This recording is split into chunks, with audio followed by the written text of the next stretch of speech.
अभी तक हमने अपनी पिछली वीडियोस में कवर किया था मेल रिप्रोडक्टम फीमेल एंड गैमेटोस्पर्म, जो भी टर्मिनोलॉजी थी वो हमने कवर कर ली थी। और हम इस वीडियो में कवर करने वाले हैं मेंस्ट्रुएशन साइकिल एंड फर्टिलाइजेशन। ठीक है, हम इस वीडियो में कवर करने वाले हैं मेंस्ट्रुएशन एंड फर्टिलाइजेशन। तो इस वीडियो को में हम पूरा चैप्टर कवर करेंगे, जितना भी पोर्शन हमारा रह गया है।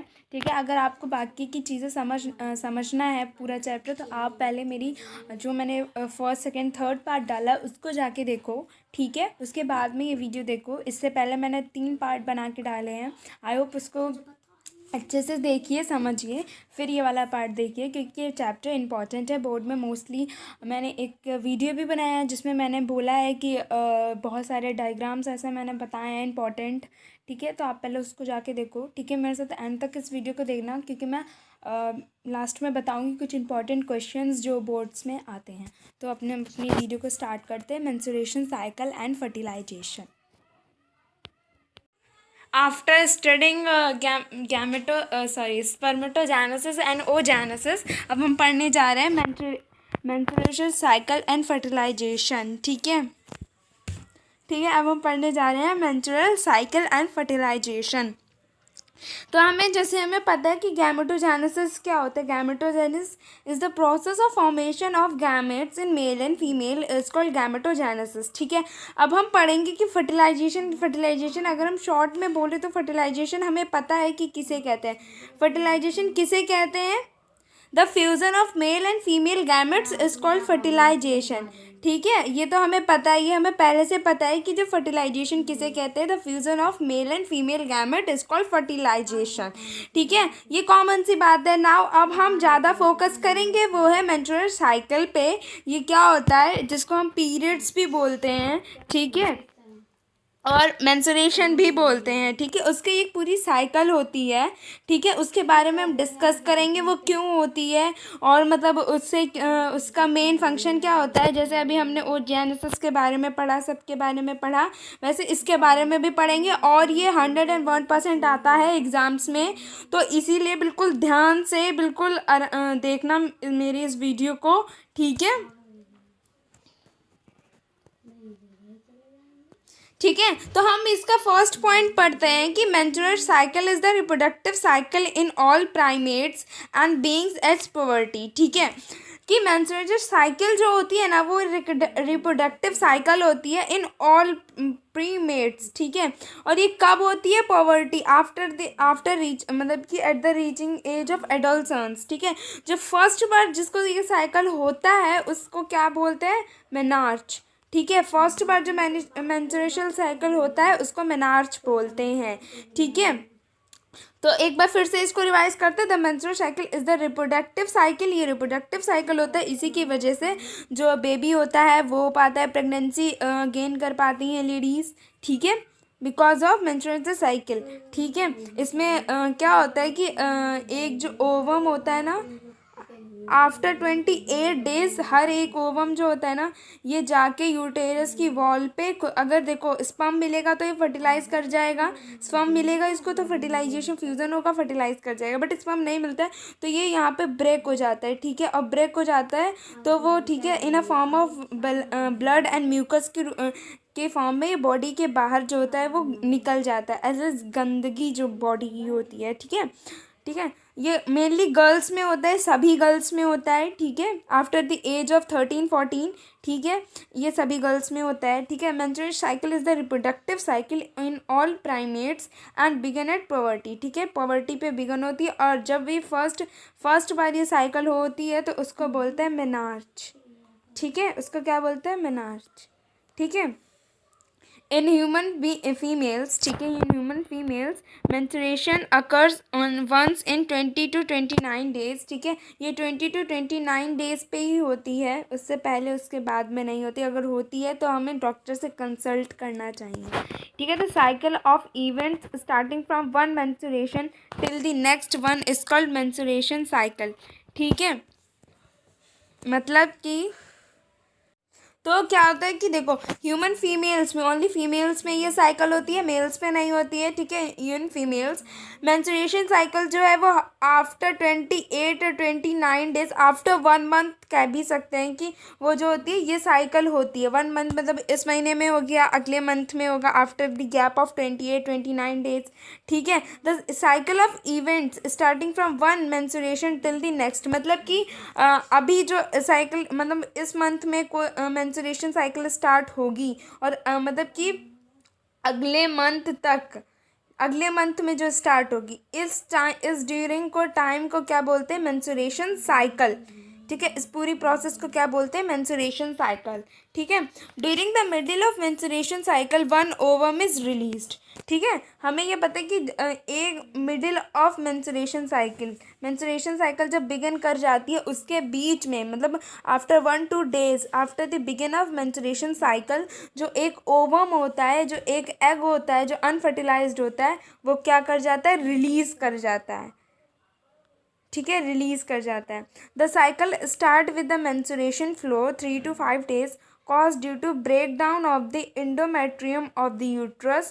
Blood vessels in liquid state are discharged, but this occurs only when the ovum is not fertilized, ठीक है। अभी हमने बात की थी, देखो वही बात आई कि ओवम इज़ नॉट फर्टिलाइज्ड का मतलब ये है कि देखो अगर उसमें फर्टिलाइजेशन नहीं हुआ है, मतलब उसमें मेल और फीमेल गैमेट्स मतलब स्पर्म और ओवम फ्यूज़ नहीं हुए हैं, वहाँ पे फर्टिलाइजेशन नहीं हुआ है, तभी ये जो साइकिल है ये टेक प्लेस करेगी, ठीक है। अगर ये नहीं, अगर ये हुआ है, ठीक है, फर्टिलाइजेशन हुआ है, तो ये साइकिल टेक प्लेस नहीं करेगी, ठीक है। इसीलिए हमें पता चलता है आफ्टर मतलब अगर ये इस मंथ, जैसे कि अगर मेंस्ट्रुएशन साइकिल मिस कर जाती है, पीरियड्स मिस कर जाते हैं, तो टेस्ट किट से चेक करना पड़ता है कि फर्टिलाइजेशन अकर हुआ है या नहीं, हमें पता चल जाता है, ठीक है, ठीक है। तो ये कितने डेज़ के लिए होता है, 3 to 5 डेज़ के लिए होता है। स्टार्टिंग में 7 डेज़ भी हो सकता है, 6 डेज़ भी हो सकता है, ठीक है। और ये क्यों होता है, ये जो यूट्रस की ये जो एंडोमेट्रियम बॉल जो होती है वो ब्रेक डाउन करने लगती है, क्योंकि वहाँ पे फर्टिलाइजेशन नहीं होता, इसीलिए वो क्या होता है, खुद को इतना वो पहले वो इतना मेकअप करके रखती है कि अगर फर्टिलाइजेशन होगा तो बेबी को स्टे करने में हेल्प कर, वो इसके डेवलपमेंट में हेल्प करेगी, ठीक है। बट फर्टिलाइजेशन नहीं होता है वहाँ पे, तो वो क्या होती है, ये जो इसकी वॉल होती है यूट्रस की, वो ब्रेक होने लगती है, और वाइट लिक्विड ब्लड के रूप में, ब्लड वेसल्स के रूप में वो डिस्चार्ज हो जाती है बॉडी के आउट, ठीक है।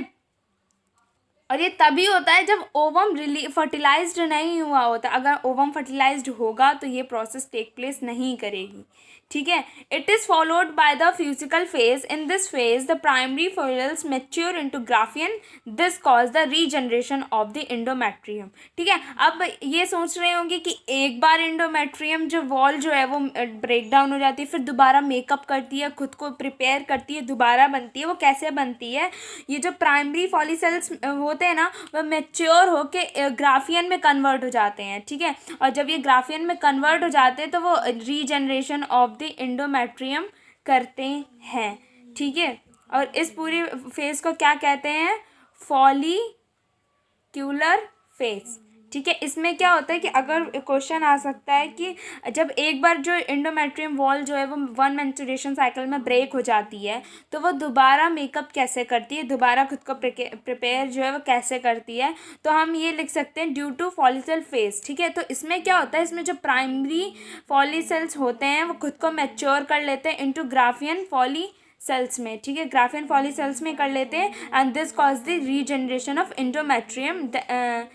ये क्या हो जाता है, इसकी वजह से रीजनरेशन हो जाता है एंडोमेट्रियम का, जो क्या करता है जो सेकेंड मेंस्ट्रुएशन साइकिल को ब्रिंग करता है, मतलब कि हेल्प करता है उसकी, ठीक है। अब हम थोड़ा और इसके बारे में डिटेल में पढ़ते हैं ना। अब हम इसके बारे में कुछ और पढ़ते हैं कि these changes are brought about by ovarian and pituitary hormones, ठीक है।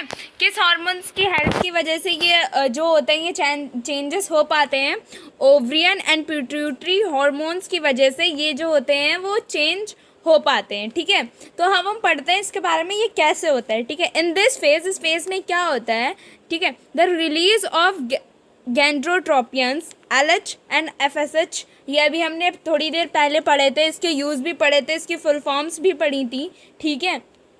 इसमें क्या होता है कि release of LH and FSH क्या हो जाता है, इंक्रीज कर जाता है, ठीक है, इंक्रीज कर जाता है। This causes follicular growth and the growing follicles product oestrogens, ठीक है। ऑस्ट्रोजन क्या है, ये एक हार्मोन है जो रिलीज होता है इन फीमेल्स, ठीक है।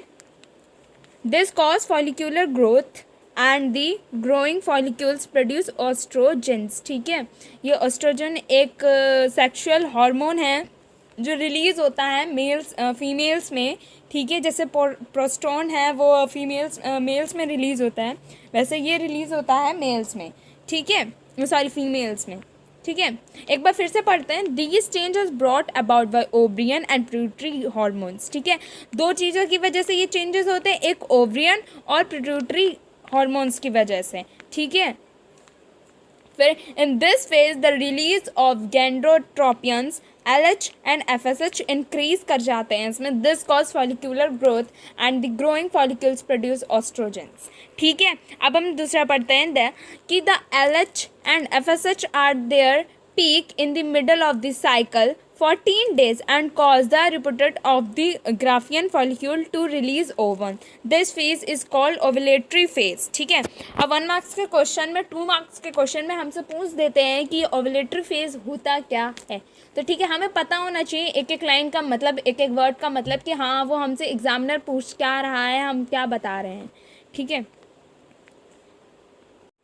तो क्या होता है, the LH and FSH are their peak in the middle of the cycle 14 day in the मतलब कि in the middle of the cycle मतलब 14 day and cause the reproduction of the Graafian follicles to release ovum, ठीक है। This phase is called ovulatory phase, ठीक है। इस phase को हम क्या नाम कहते हैं, ovulatory phase, and I am sure कि 2 मार्क्स के क्वेश्चन में ये पूछा जा सकता है, ठीक है, इसलिए इसको ध्यान से पढ़ना, ठीक है। The remains of the Graafian follicles get converted into corpus luteum which secrete progesterone for the maintenance of the endometrium, ठीक है। क्या होता है, जो बाकी जो ग्राफियन फॉलिकल्स पहले का बचा होता है, ठीक है, तो उसमें जो कुछ रिमेन कर जाता है, ठीक है, कुछ चीज़ें बच जाती हैं ग्राफियन फॉलिकल्स की, वो क्या हो जाती है, कन्वर्ट हो जाती हैं किसमें, कॉर्पस में, ठीक है। तो कॉर्पस में कन्वर्ट होने के बाद वो क्या करती हैं, which secretes progesterone for the maintenance of the endometrium, ठीक है। वो जब ये जो ग्राफियन, देखो ऐसे समझो, ग्राफियन फॉलिक्यूल्स है, इसके कुछ रिमेनिंग पार्ट्स है, वो किस में कन्वर्ट हो जाते हैं, कॉर्पस में। कॉर्पस में कन्वर्ट क्यों हो जाते हैं, क्योंकि कॉर्पस ल्यूटम जो क्या होता है, वो सेक्रीशन ऑफ प्रोस्टोन में हेल्प करता है। प्रोस्टोन का वर्क क्या होता है, मेंटेनेंस ऑफ द एंडोमेट्रियम में। 1 मार्क्स के क्वेश्चन में पूछा जा सकता है, what is the main function of progesterone, तो क्या होता है, मेंटेनेंस ऑफ द एंडोमेट्रियम, ठीक है। इसीलिए क्या होता है, जो ग्राफियन फॉलिक्यूल्स है वो किस में कन्वर्ट हो जाता है, कॉर्पस में, ठीक है। इतना हमने पढ़ लिया। Now the second last is that in the absence of fertilisation the corpus luteum degenerate thereby causing indistinct generation of the endometrium and the start of a new cycle, ठीक है।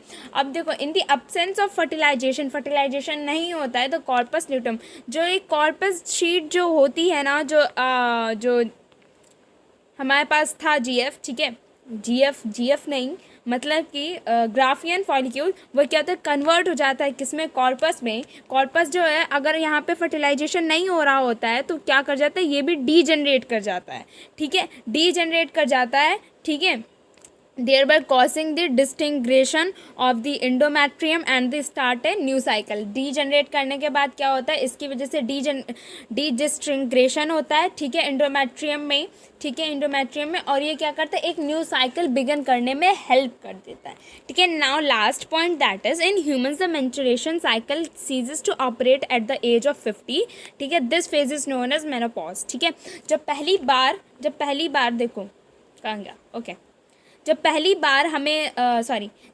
बार menstruation cycle start होती है at the age of poverty, at the age of adults, तो उसको क्या बोलते हैं, menarche, पढ़ा है हमने, ठीक है, उसको मेनार्च बोलते हैं, ठीक है। अब क्या होता है कि इसका जो ड्यूरेशन होता है वो एट द 50 ईयर्स तक होता है, कि अगर कोई फीमेल है वो 50 ईयर्स की हो गई है तो उसमें मेंस्ट्रुएशन साइकिल नहीं होगी, ठीक है। तो मेंस्ट्रुएशन साइकिल स्टॉप हो जाएगी, उस स्टॉप को क्या कहते हैं, मेनोपॉज। क्या हो जाएगा, मेनोपॉज, ठीक है। ये डिफ्रेंशिएशन में आ सकता है, what is the difference between menarche and the menopause. तो मेनार्च में क्या होता है, the first menstruation cycle begin at the age of adolescence in females is called menarche, and at the stop of, ठीक है, the stop of menstruation cycle at the age of 50 years is called menopause, ठीक है। आई hope ये जितना भी concept था menstruation cycle and fertilisation का आपको क्लियर हुआ होगा, ठीक है। मुझे कमेंट सेक्शन में ज़रूर बताना कैसा लगा, ठीक है। मैंने इंपॉर्टेंट क्वेश्चंस भी साथ में बताए हैं, ठीक है। नाउ अब हम पढ़ेंगे फर्टिलाइजेशन एंड इम्प्लांटेशन। नाउ अब हम फर्टिलाइजेशन, ठीक है, the fusion of male and female gametes is called fertilisation and the embryonic development. जब, ठीक है, जब एक जो ओवम होता है वो फर्टिलाइज्ड हो जाता है, ठीक है, स्पर्म ऑफ ओवम फर्टिलाइज्ड हो जाता है, वो उसमें एक एम्ब्रियो बनने लगता है, तो ठीक है, वो यूटेरस के वॉल से अटैच हो जाता है, उसको हम क्या कहते हैं, इम्प्लांटेशन, ठीक है। तो अब हम पढ़ते हैं, during coitus the semen is released into vagina, passes through the cervix of the uterus and reaches the ambulatory stomatic junction of the fallopian tube, ठीक है। हमें पता है कि फर्टिलाइजेशन कहाँ होता है, फर्टिलाइजेशन यूट्रस में नहीं होता है, ओवरी में भी नहीं होता है, फर्टिलाइजेशन कहाँ होता है कि फेलोपियन ट्यूब जो होती है, ये हमने पढ़ा था, फेलोपियन ट्यूब जिसको हम ओविडक्ट बोलते हैं, उसका एक फनल लाइक स्ट्रक्चर होता है, फनल लाइक स्ट्रक्चर होता है, और ये फिंगर लाइक प्रोजेक्शंस होते हैं। जो फनल लाइक स्ट्रक्चर होता है उसको क्या बोलते हैं, एम्फुला, एम्फुला बोलते हैं, ठीक है। यहीं पे जो है फर्टिलाइजेशन टेक प्लेस करता है, ठीक है। तो ड्यूरिंग कॉटियस, ठीक है, ड्यूरिंग सेक्सुअल रिप्रोडक्शन और सेक्स, ठीक है, द सीमेन इज रिलीज, सीमेन जो होता है वो रिलीज होता है, स्पर्म जो होता है वो रिलीज होता है, और वो वेजाइना में जाता है, तो किसके थ्रू पासेस होके, सर्विक्स के through, of the cervix of the uterus के थ्रू पासेस होता है, एंड रीच द एम्फुला, ठीक है। एम्फुला जंक्शन जहाँ पे होता है फॉलोपियन ट्यूब पे, वहाँ पे रीच करता है, ठीक है, ठीक है। तो ये प्रोसेस ऑफ द फर्टिलाइजेशन में लिखने को ये स्टेप्स आ सकते हैं, right the steps which involve in the fertilisation and how is fertilisation take place, ठीक है। तो ये हमारा क्वेश्चन है, तो ये आ सकता है, ठीक है। तो ovum is also release in to junction for fertilisation to occur, ठीक है। ओवम जो होती है, ओव्यूल जो होता है, एग जो होता है मेल का, फीमेल का, वो भी रिलीज होता है वहीं पे, ठीक है, ताकि वहाँ पे फर्टिलाइजेशन जो है वो ईजिली हो पाए, ठीक है। The process now, the process of fusion of sperm and the ovum is known as fertilization as we know, ठीक है। तो कुछ ज़्यादा नहीं है, the process of fusion of the sperm and the ovum is known as fertilization, ठीक है। During fertilization the sperm reduced change into zona pedicula and block the entry of other sperms. This ensure that only one sperm fertilize an ovum, ठीक है। जो क्या होता है, आपके book में एक फिगर है एनसीईआरटी में, ऐसे है, ओवम ये है और बहुत सारे स्पर्म जो है उसके पास आ रहे हैं, और एक स्पर्म जो है वो जो जोना पेडिसुला लेयर होती है उसको क्रॉस कर चुका है, बाकी सारे स्पर्म जो है वो बाहर होते हैं। तो ड्यूरिंग, ये क्यों ज़रूरी होता है, वो इसलिए होता है कि during fertilisation the sperm induced change, ठीक है, स्पर्म जो होता है वो क्या होता है कि जो ना पहले तो एक स्पर्म जो है खुद की एंट्री कर लेता है, उसके बाद जो होता है वो बाकी स्पर्म्स अंदर ना आ पाए, बाकी ओवम से वो जो फर्टिलाइज्ड ना हो पाए, सिर्फ एक ही हो, इसीलिए वो बाकी स्पर्म्स की एंट्री है जो वो ब्लॉक कर देता है, बाकी स्पर्म्स की एंट्री ब्लॉक कर देता है, कि इससे ये पता चल जाता है कि सिर्फ only one sperm fertilised an ovum, okay. फिर से पढ़ लो एक बार, during fertilisation the sperm induced change in the zona pellucida, ठीक है, खुद की एंट्री करने के बाद जोना पेडिसुला जो लेयर होती है ओवम के आउटसाइड जो होती है लेयर, वो क्या करता है, उसको ब्लॉक कर देता है, मतलब उसमें चेंज कर देता है, and the block entry of other sperm, ठीक है। ये क्यों ज़रूरी होता है, ताकि ये हो पाए कि only one sperm fertilised an ovum, ठीक है। The enzymatic secretion of androsomes help the sperm enter the cytoplasm of ovum, ठीक है। कौन सी, देखो इससे एक क्वेश्चन बन सकता है हमारा इससे क्वेश्चन बन सकता है कि कौन सी जो एंजाइमेटिक सेक्रीशन है वो कौन सी है, वो कौन सी सेक्रीशन है, वो कौन सी एंजाइम है जो स्पर्म को साइटोप्लाज्म में एंट्री करने के लिए, जो ओवम में एंट्री करने के लिए हेल्प करती है, तो वो कौन सी है? एक्रोसोम्स। कौन सी एंजाइम है? Acrosomes which help the sperm to entry in the to take entry in the ovum. ठीक है, तो ये हमें पता चल गया कौन सी जो एंजाइमेटिक सेक्रीशन है कौन सी है? एग्रोसम। ठीक है, ठीक है। तो अब हम दूसरा पॉइंट पढ़ते हैं। अगर मेरी वीडियो के सारे कॉन्सेप्ट आपको क्लियर हो रहे हैं, समझ आ रहा है, तो मेरी मेहनत को वेस्ट मत करो, मेरे चैनल को सब्सक्राइब करो, मेरी वीडियो को लाइक करो, कमेंट करो और शेयर करो। ठीक है, ठीक है। तो नाउ हम दूसरा पॉइंट पढ़ते हैं। This causes the completion of the mitotic division of the secondary octet resulting in the formation of haploid ovum and secondary polar body. As we know कि हमने ओजेनेसिस में पढ़ा था कि क्या होता है कि प्राइमरी ऑक्टेट होने के बाद उसमें मियोसिस सेकेंड होता है, माइटोटिक डिवीज़न होता है, दोबारा उसमें डिवीज़न होने के बाद दो चीज़ें हमें मिलती हैं। वो क्या मिलती हैं? एक सेकेंडरी ऑक्टेट मिलते हैं, ठीक है, और दूसरा क्या बोलता है? एक पोलर बॉडी। तो पोलर बॉडी को हम नेग्लेक्ट कर देते हैं और हमारे पास क्या मिल जाता है? ओवम, मैच्योर ओवम मिल जाता है हमें। ठीक है, तो इस पूरे प्रोसेस में वही पहला वाला स्टेप बताया गया है जो अभी हमने ओजेनेसिस में पढ़ा था। ठीक है, अगर आपको ओजेनेसिस दोबारा पढ़ना है तो वीडियो को पॉज यहीं पे करो, दोबारा से बैक में जाओ, वो कॉन्सेप्ट देखो ओजेनेसिस वाला, फिर यहाँ पे आओ अगर आपको नहीं समझ आ रहा है कि ओजेनेसिस क्या होता है। ठीक है, ठीक है। Then the haploid sperm nucleus fuses with the haploid nucleus of the ovum to form a diploid zygote. ठीक है, तो एक हैप्लॉइड स्पर्म, हैप्लॉइड मतलब एन, ठीक है, हैप्लॉइड स्पर्म जो होता है, ठीक है, हैप्लॉइड स्पर्म न्यूक्लियस क्या होता है? वो फ्यूज करता है किसके साथ? Haploid nucleus of ovum plus n. Haploid को हम एन से ही डिनोट करते हैं ना। ठीक है, तो हमें क्या मिल जाता है? To form diploid zygote, two n zygote. ठीक है, तो मतलब the haploid sperm nucleus fuses with haploid nucleus of ovum to form a diploid zygote. ठीक है, नाउ हम दूसरा पॉइंट पढ़ते हैं। Mitosis start as the zygotes move through the isthmus of the oviduct and form 2, 4, 8, 16 daughter cells called blastomeres. ठीक है, now ये term blastomeres ये इम्पोर्टेंट है, ये आता है 1 मार्क्स में, 2 मार्क्स में। ठीक है, तो क्या होता है कि जब माइटोसिस स्टार्ट हो जाता है, जब माइटोसिस डिवीज़न स्टार्ट हो जाता है उसमें, तो जाइगोट जो क्या करता है? Zygote moves through the isthmus of the oviduct. Oviduct क्या? फॉलोपियन ट्यूब हमें पढ़ा था, उसमें 3 पार्ट्स होते हैं। ठीक है, एक एम्फुला हो गया, एक स्टोमेटोड हो गया, स्टमस हो गया। ठीक है, उसमें क्या होता है? वो जो जाइगोट होता है वो इसकी तरफ मूव करना स्टार्ट कर देता है ताकि एंड फॉर्म्स, और क्या फॉर्म कर लेता है? 2, 4, 8, 16 डॉटर सेल्स। ठीक है, और इसी फॉर्मेशन को क्या कहते हैं हम? ब्लास्टोमर्स। ठीक है, ठीक है, एक बार फिर से समझ लो क्योंकि ये टर्म इंपॉर्टेंट है। इसमें बायोलॉजी में टर्मिनोलॉजी जो होती है वो बहुत इंपॉर्टेंट होती है 1 मार्क्स के लिए।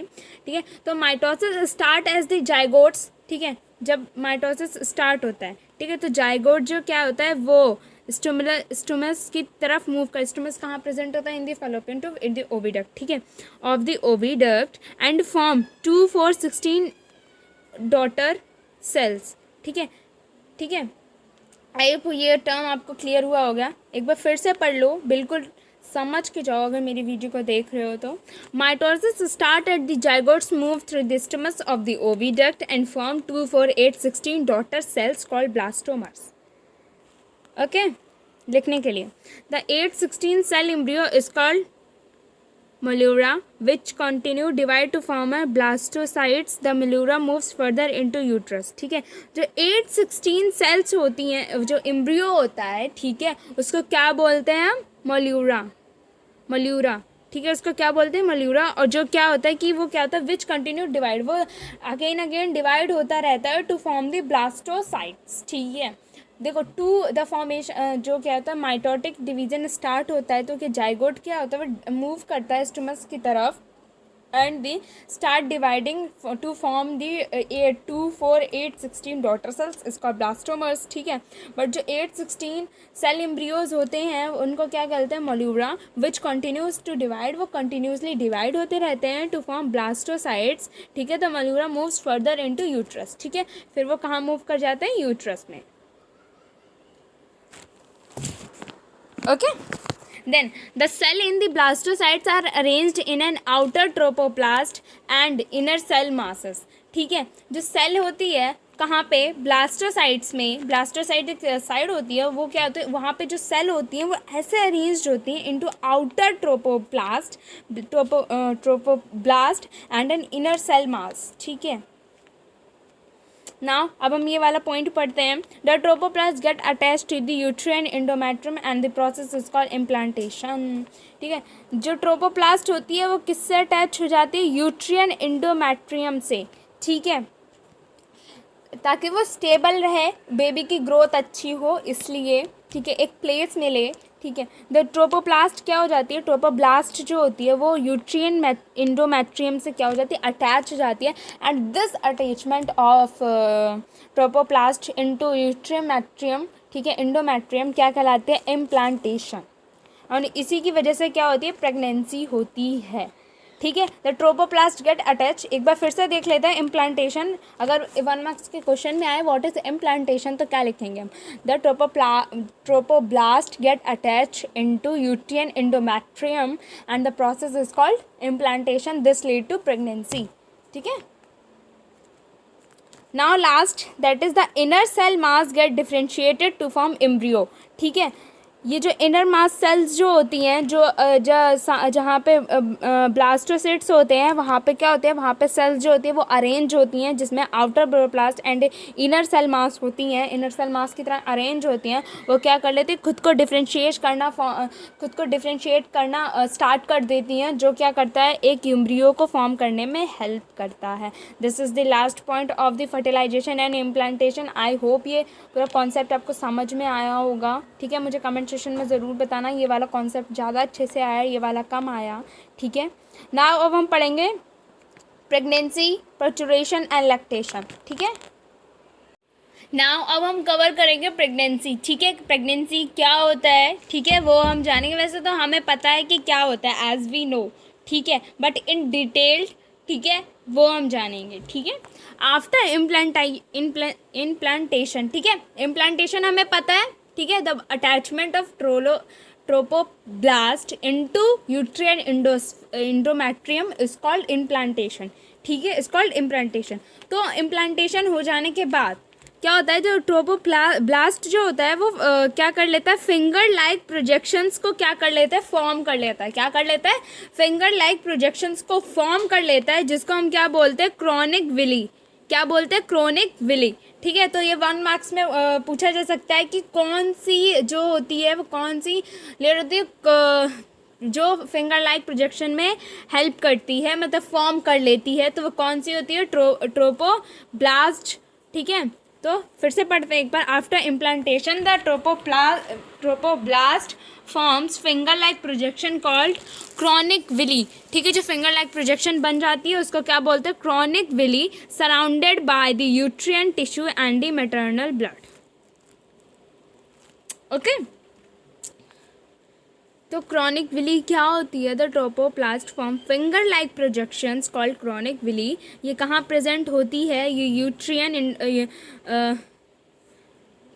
इम्प्लांटेशन जहाँ पे होता है वहाँ पे प्रेजेंट होती है, ठीक है। और ये क्या होती है, ये किसके सराउंडेड में रहते हैं, यूट्रियन टिश्यूज़ एंड मैटरनल ब्लड के सराउंडेड में रहती है। मैटरनल ब्लड मतलब माँ का दूध, ब्लड, खून, ठीक है। Now second, the chorionic villi and the uterine tissue get integrated to form the placenta. Placenta हमें पता है क्या होता है, एक ट्यूब लाइक स्ट्रक्चर होता है, ठीक है, जो बेबी को माँ से कनेक्ट रखता है। उसके थ्रू क्या करते हैं हम लोग, ऑक्सीजन मिलता है या बेबी को न्यूट्रिशंस मिलते हैं, ठीक है। एंड ऑल्सो इन्वॉल्व इन, एक सेकेंड इसको क्लीन कर देती हूँ, हाँ, also involve in removal of wastage, ठीक है। तो बेबी को एक तौर से कहें तो बेबी को नरिशमेंट प्रोवाइड कराती है, ठीक है, ये ट्यूब, ठीक है। तो chorionic villi and the uterine tissue जो होती है, जो क्रोनिक विलाई होती है और जो यूट्रिन टिश्यू होते हैं वो इंटीग्रेट करते हैं खुद को, और क्या फॉर्म कर लेते हैं, प्लेसेंटा फॉर्म कर लेते हैं, which help in supplying the developing embryo with oxygen provide कराते हैं, न्यूट्रिशंस प्रोवाइड कराते हैं, एंड जो वेस्ट होता है बेबी के थ्रू, जो निकलता है वेस्ट होता है वो भी इसके थ्रू वो बाहर निकालते हैं, ठीक है। Now placenta is connected to the embryo by the umbilical cord, ठीक है। किसके थ्रू कनेक्ट रहता है वो, तो प्लेसेंटा होता है वो बेबी एम्ब्रियो से कनेक्ट रहता है बाय दी अम्बिलाइकल कॉर्ड के थ्रू। The placenta act as a endocrine gland and produce the human chorionic gonadotropins, human placental lactogen, oestrogen, progestins and relaxin later stages of pregnancy, ठीक है। Now अब दूसरा point पढ़ते हैं, दैट की these hormones, कौन कौन से hormones, chorionic gonadotropins, human placenta, lactogens, oestrogens, progestins, ठीक है। ये hormone support foetal growth and help in the maintenance of the pregnancy, ठीक है। इनका सेक्रेशन क्यों ज़रूरी होता है, इसलिए ज़रूरी होता है क्योंकि ये foetal growth and help in maintenance of the pregnancy में वर्क करते हैं, ठीक है, वर्क करते हैं, ठीक है। Hormones like oestrogens, progestins, cholesterol, ठीक है, cholesterol, prolactin etcetera are increase several folds in the maternal blood, ठीक है। ये 2-3 हार्मोन्स के नेम हमें पता होना चाहिए ताकि हम अगर एग्ज़ाम में हार्मोन्स पूछे जाएं ड्यूरिंग प्रेगनेंसी कौन कौन से हार्मोन्स जो है रिलीज़ होते हैं, ठीक है, तो वो हमें पता होने चाहिए, ठीक है। Immediately after implantation the inner cell mass, ठीक है, एम्ब्रियो जो होती है get differentiated into ectoderm, mesoderm and endoderm, which gave rise to different tissue. This ability of the inner cell mass is due to the presence of the multi-pond cells called stem cells, ठीक है। तो मतलब कि during, यहाँ से पढ़ो, जब implantation हो जाता है जो इनर सेल मास जो होती है, एम्ब्रियो जो होता है वो क्या होता है, डिफ्रेंशिएट करने लगता है और 3 लेयर्स में डिवाइड हो जाता है, 3 लेयर्स में, देखो, एक्टोडर्म, मीसोडर्म एंड इंडोडर्म, ठीक है, इनमें डिवाइड हो जाता है, जो क्या करता है, which give rise to the different tissues को राइज देता है, ठीक है। And this tissue ability to inner mass, this multipotent cells called stem cells, इनको क्या बोलते हैं, स्टेम सेल्स बोलते हैं, ठीक है। नाउ हम लास्ट पॉइंट पढ़ते हैं इसका, प्रेगनेंसी का, that is most of major organs are found at the end of the 12th week of pregnancy, ठीक है। तो ज़्यादा से ज़्यादा मतलब कि मोस्टली ज़्यादा से ज़्यादा जो ऑर्गन्स होते हैं ना बेबी के, एम्ब्रियो के, वो कब फॉर्म होते हैं, at the end of the 12th week of the pregnancy. ये टाइम पीरियड हमें मल्टीपल क्वेश्चन में पूछा जा सकता है, इसलिए ये टाइम पीरियड याद रखना ज़रूरी, जैसे हिस्ट्री में डेट याद रखना ज़रूरी है, वैसे ये याद रखना ज़रूरी है कि कौन से महीने में बेबी का कितना डेवलपमेंट हो जाता है, ठीक है। तो at the end of the 12th week of pregnancy, ठीक है, मेजर ऑर्गन्स जो होते हैं वो फॉर्म करते हैं। ड्यूरिंग द 5th मंथ में क्या होता है, the limbs and the body hair are formed, ठीक है, जो लिम्स होते हैं, बॉडी हेयर जो होते हैं वो फॉर्म हो जाता है, ठीक है। By the 24th week the eyelet separated and the eyelash are formed, मतलब कि आईलेट हो जाती है, पलकें बन जाती हैं, ठीक है, ये सारी सेपरेट हो जाती हैं, अलग अलग हो जाती हैं, मतलब क्लियरली बन जाती हैं, जैसे हम लोग की होती हैं वैसे एक बेबी की भी बनना स्टार्ट हो जाती हैं बाय द 24th वीक, ठीक है, एट द 9, ठीक है। और 9 महीने के बाद जो होता है, जो एक बेबी होता है वो बिल्कुल तरह से रेडी हो जाता है डिलीवरी होने के लिए, मतलब बाहर आने के लिए, ठीक है। तो एक बार फिर से पढ़ते हैं, and bye the end of 1 month, ठीक है, मैं बता रही हूँ, bye the end of 1 month क्या होता है, बेबी का हार्ट सबसे पहले बनता है, ठीक है। तो at the end of 12th week of the pregnancy, ठीक है, मेजर हार्मोन्स बनते हैं।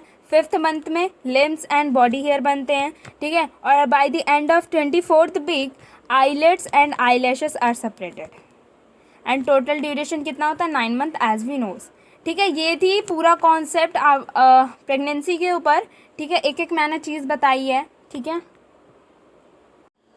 ठीक है। नाउ हम लास्ट टर्म्स के ऊपर डिस्कस करेंगे, इसके बाद हमारा चैप्टर फिनिश हो जाएगा, ठीक है। ठीक है। तो पार्टुरेशन क्या होता है? The human pregnancy has duration of 9 month, this duration is का गेस्टेशन पीरियड, ठीक है। तो जो एक बेबी जो प्रेगनेंसी होती है वो 9 मंथ्स के लिए स्टे करती है एक फीमेल में, तो ठीक है, उस पूरे पीरियड को, 9 मंथ के पीरियड को हम क्या बोलते हैं? Gestation period.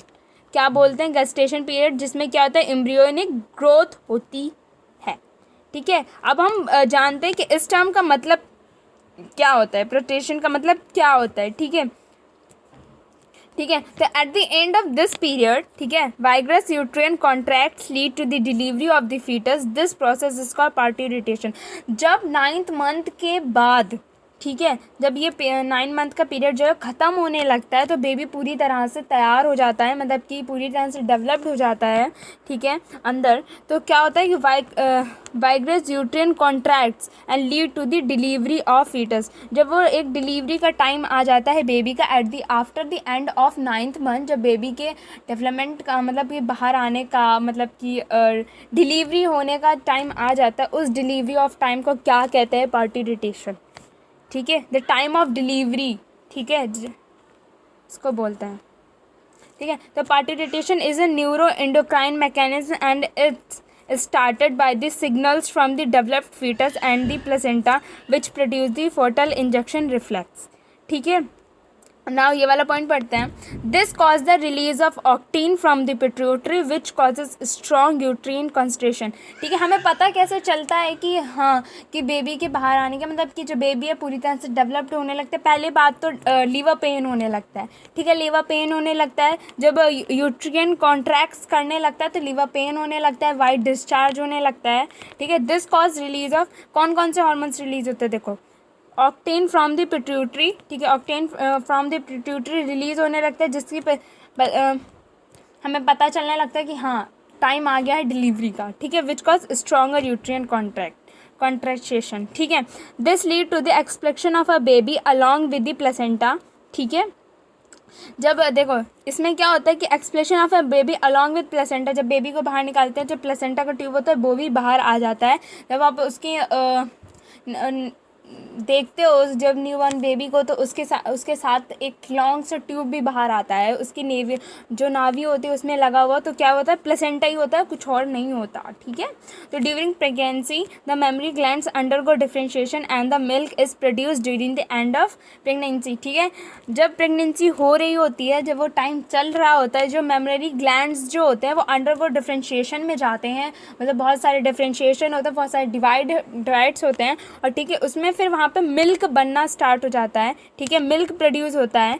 बट मिल्क कब प्रोड्यूस होता है? At the end of pregnancy, जब डिलीवरी का टाइम आ जाता है, तब जो मिल्क होता है वह प्रोड्यूस होना स्टार्ट हो जाता है, ठीक है। The milk produce during the first few days of lactation is known as colostrums, it contain several antibodies that aids the newborn developed resistance, ठीक है। तो ये क्या होता है? The milk produce during first few days, ठीक है, after delivery जो मिल्क होता है वो प्रोड्यूस हुआ होता है कुछ दिनों पहले, तो क्या होता है? डेज ऑफ लैक्टेशन, उसे लैक्टेशन बोलते हैं। जब पहली बार मिल्क जो होता है वो प्रोड्यूस्ड होता है इन द मेमरी ग्लैंड्स, ठीक है, इन अ फीमेल, तो उसको क्या बोलते हैं? लैक्टेशन, ठीक है, लैक्टेशन बोलते हैं। पर इस पूरी प्रोसेस को क्या बोलते हैं? कोलोस्ट्रम, क्या बोलते हैं? कोलोस्ट्रम, ठीक है। इट कंटेंट्स, उसमें क्या होती है? बहुत सारी सेवरल एंटीबॉडीज़ होती हैं, बहुत सारी एंटीबॉडीज़ होती हैं जो बेबी को फाइट, जो डिसीज़ है, इम्यूनिटी बढ़ाने में,